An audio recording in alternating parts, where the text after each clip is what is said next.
Hello, everyone, and welcome back to this week's episode of That's Bonkers, Bruh, where we talk about the strange and unusual, the interesting, and anything downright bonkers. I'm your host, Mitch. And I'm Kelsey. And we've got a fun one for you today. Yep, we sure do. It's going to be just a handful of stories, if you will. Kind of random. Well, we always do stories, but these are news stories.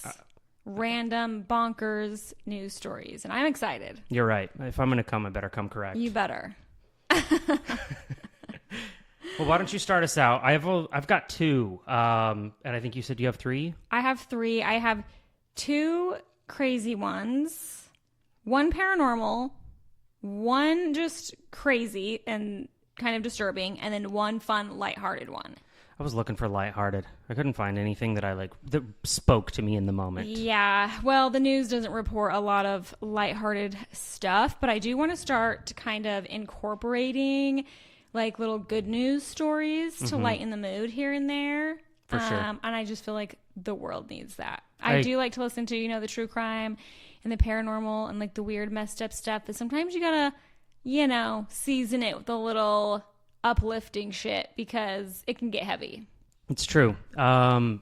The like soldiers coming back stories get me all choked up every time. Okay. You just see it and you're just like, oh, that's just another soldier coming home, and then like the emotion that's in it, and you're just like, that'll make you feel good. Yeah, those ones are a tearjerker, but that's more like a video. I mean, we wouldn't be able to do a story on that where it's just a podcast. No, but it's good news. Yeah, it is. All right. Can I go then? Yeah, go ahead. Because I'm excited about mine. Do you want me to do all of mine in a row? What if we do boom, boom, boom, boom, boom, like back and forth? That sounds like a great idea. Okay. So I don't know if you've heard about this, but there is this Titanic museum in Illinois, and the museum flooded. They've had a mysterious flood there, which is ironic that it would flood at a Titanic museum. Yep. And some are speculating that it is paranormal. I mean, it's on par for sure. So the building that this Titanic museum is in is a 40-year-old building, and it's never leaked before. So granted, they did have this flood happen when there was a rainstorm, but this building has never leaked before, and it's 40 years old. So they're like, that's interesting. The Titanic Museum has only been in there for a little over a year.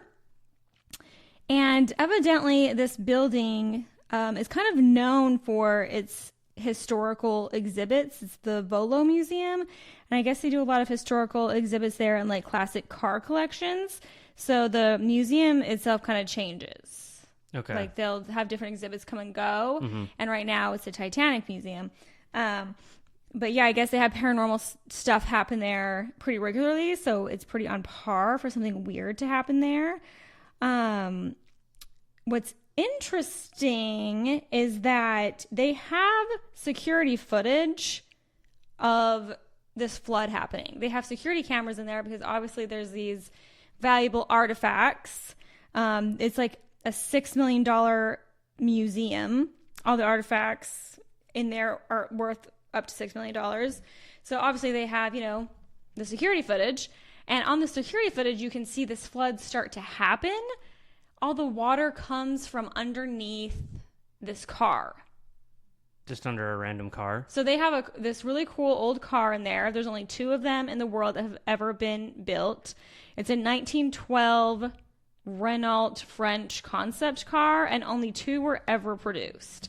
So the other car that was made was on the Titanic. So it obviously is at the bottom of the ocean now because they're not going to save a car. Clearly. When it went down. So that's why they have the other sister car in this museum, and all the water comes out from underneath the car. That's crazy. You can see it. And it's not just a little flood. It was 3 inches of water. They had to close down the museum for several days, get fans in there, vacuum out all the water. Luckily, all of the artifacts were saved. But yeah, they've had contractors come.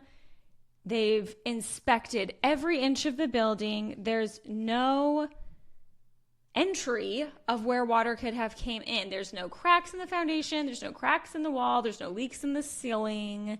They cannot find anywhere that the water came in.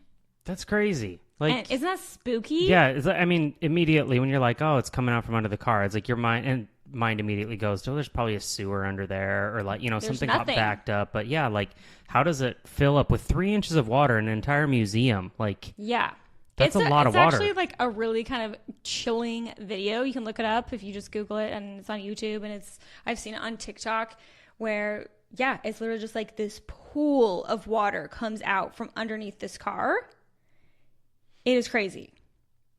So I guess this Volvo Museum, because it has such a reputation for paranormal activity, it's previously attracted the attention from Discovery Channel's Ghost Hunters. So it is pretty well known for its creepiness, but yeah, it's like, what are the odds? Titanic Museum, water, and they can't figure it out. They've had all these people come. The foundation is totally fine. Like, there's no signs of water entry anywhere. So how does just 3 inches of water come in somehow, and you can't find the source of it? It fills up the whole place with 3 inches of water to the point that you have to shut down for days. Like, explain that. It's been on the news, and they're just like, yeah, we don't know. Like, we can't figure it out. Like, it might be paranormal. I don't know. And the news lady's just like laughing. Like, do you really think that's what it is? But they cannot explain it. Now, here's the real question. Was the water, like, super cold? They didn't say, but I'm sure it was just room temperature. Hey, I mean, we went to that one museum that was in Gatlinburg, the Titanic one. Yeah. And they have you feel the water. It's approximately how cold they believe that, or how cold the water was when the Titanic went down. And you put your hand in there for just like 30 seconds, and it's just like frozen. I mean, it's ice cold. I cannot fathom being in that water. I really can't imagine. It was like painful to stick your hand in. Yeah. That would have been crazy if the water was really cold. But a very interesting story nonetheless. That is interesting. Right? That's kind of fun though. So yeah, that's my first one. Okay. I guess, I don't know if mine's in my next one's like necessarily a story, but more so like information that came to me as of late. I don't know. Anyways, so did you know that the Department of Defense, the United States Department of Defense, the Pentagon, if you will, has a budget for Hollywood movies? I did not. So the underlining tone of the whole thing is they want to make sure that we tell the most accurate story. I put that in quotes, right? Because Kels knows all about this, and I won't go down too much of a rabbit hole, but I was listening to some audiobooks and going down a history rabbit hole, and just had come to the realization that what I really know about history, what was taught to me in school, isn't necessarily always the truth, because history is told by the victors. And sometimes the victors are awful people that like just have to manipulate the way the story unfolds. Anyways, so the Department of Defense, actually, they've had a role in a lot of movies because they want to make sure that they can sort of control the narrative. Yeah. And it causes a lot of tension at times within or between the Department of Defense and filmmakers. So, anyways, it said, while Hollywood is paid to tell a compelling story that will make money, the DoD is looking to tell an accurate story. This is from their website, the DoD's website. So naturally, there can be challenges in combining the two. There are compromises on both sides. There's a point where we just have to say, no, it's either going to happen like this or it's not going to happen at all. Wow. Right? I'm not surprised, though, but it's just like hard to trust anything in the world. I know. It's like you want to hear more of the good news, and then like you hear stuff like this, and like I said, I was like, at first I was kind of skeptical. I'm like, how much do they really get involved? But then like you go to the Department of Defense's website, .gov and everything, and they are just like, yeah, it's going to happen our way or it's not going to happen at all. Yeah, they're going to shut it down if you're going to say something that they don't like. Right? They're like Scientologists.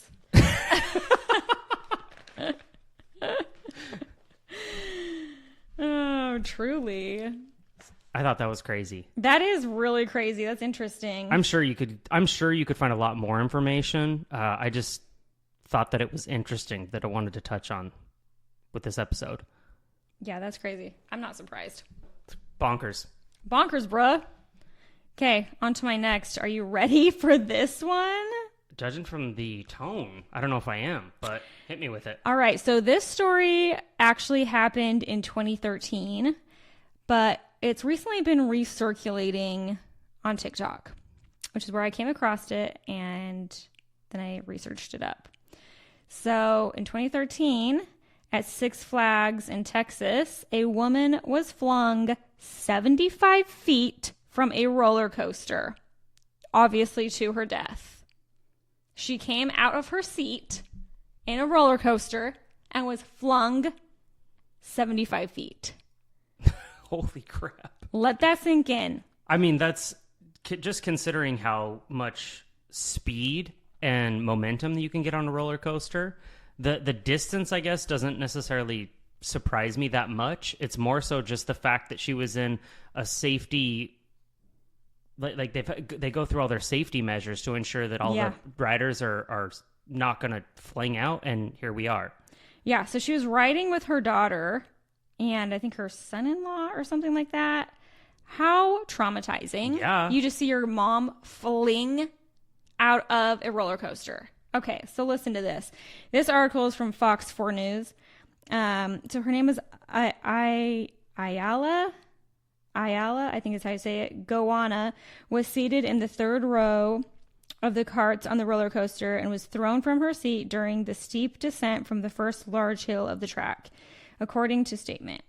Ayala Gowana fell 75 feet higher than a 7-story building and struck a support metal beam. Her body then came to rest on the metal roof of a tunnel. An autopsy showed extensive trauma of the torso. Yeah, no shit. And the cause of death was multiple traumatic injuries due to her fall from the ride.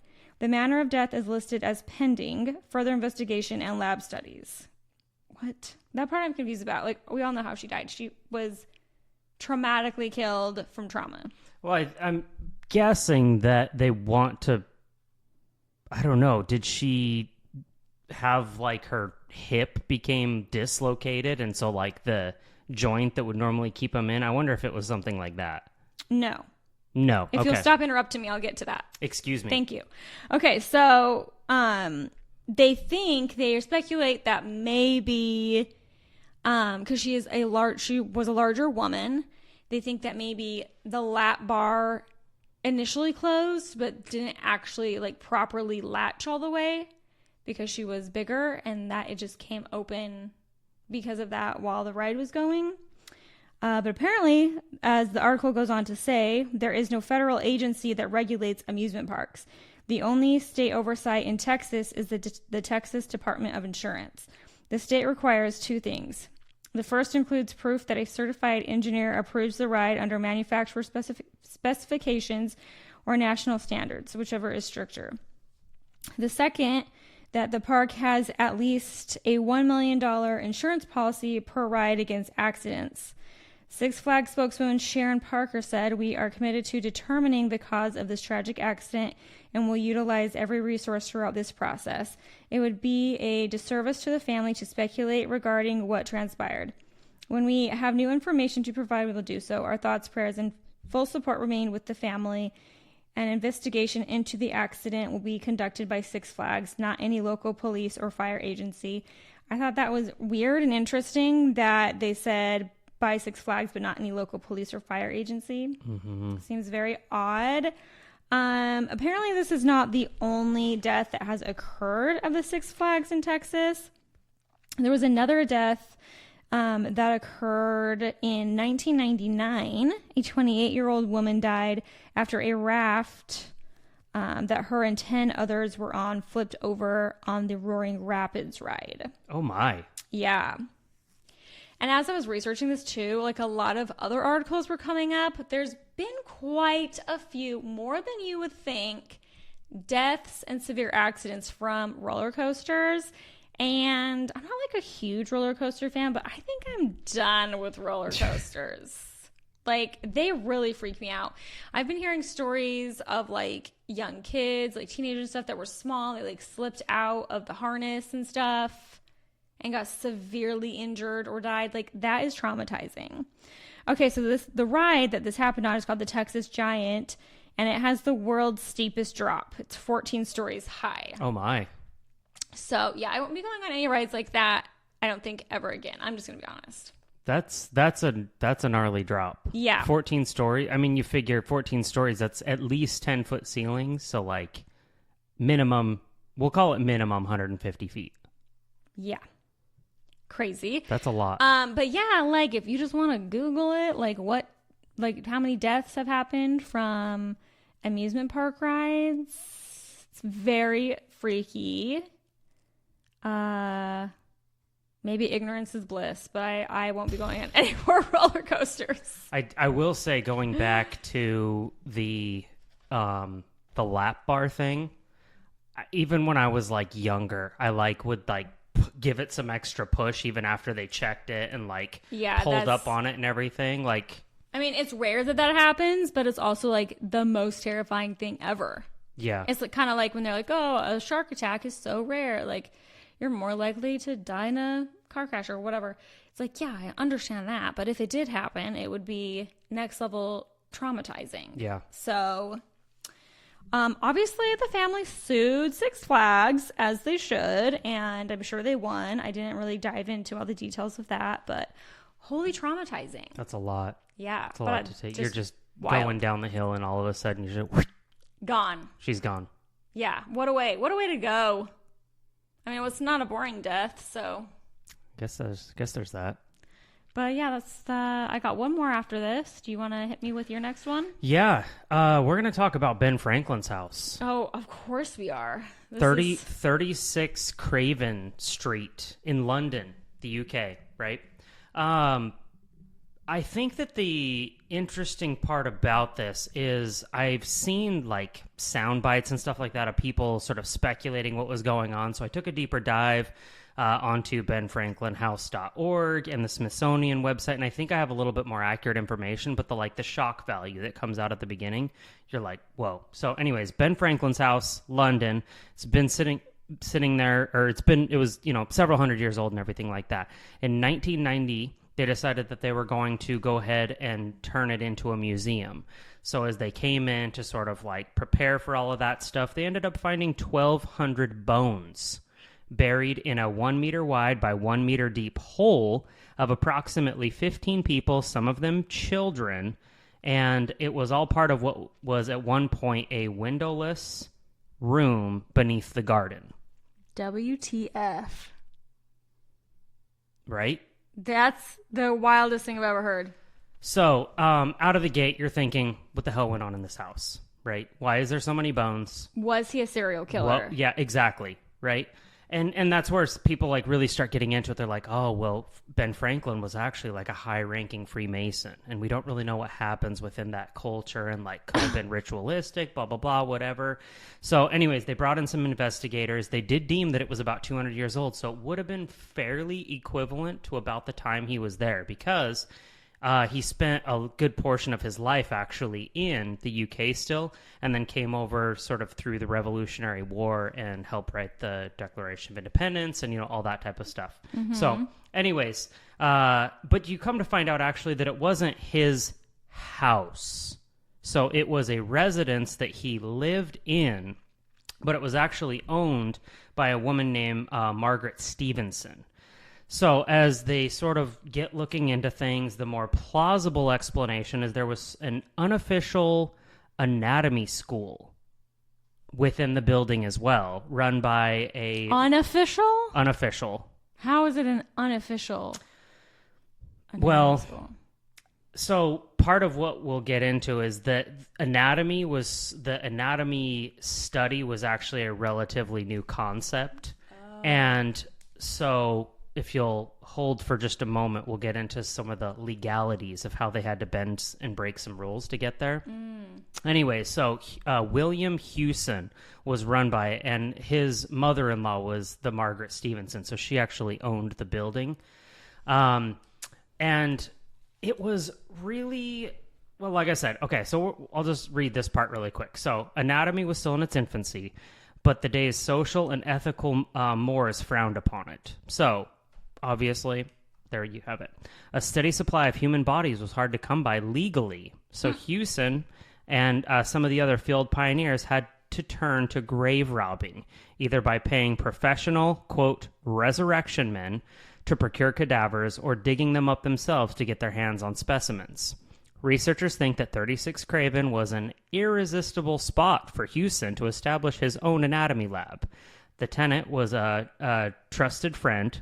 The landlady, as I said, was his mother-in-law, and he was flanked by convenient sources of corpses.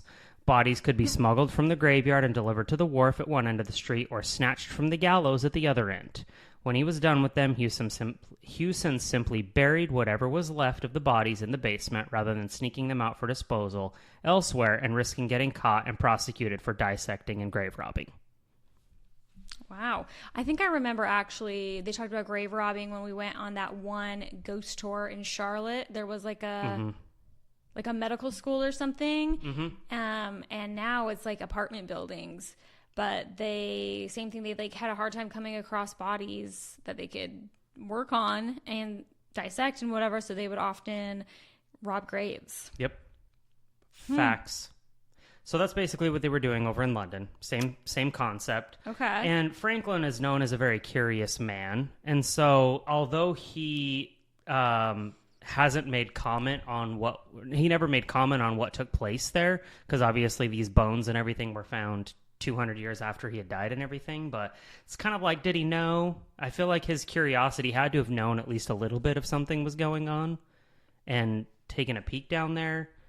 Anyways, dangerous work, as you would suspect, because Hewson died of sepsis at 34 years old because he accidentally cut himself in the middle of dissecting a cadaver. That'll do it.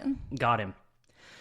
So anyways, like I said, on benfranklinshouse.org, you come to find out that the remains actually had really distinct surgical marks that could only have been made by surgical instruments.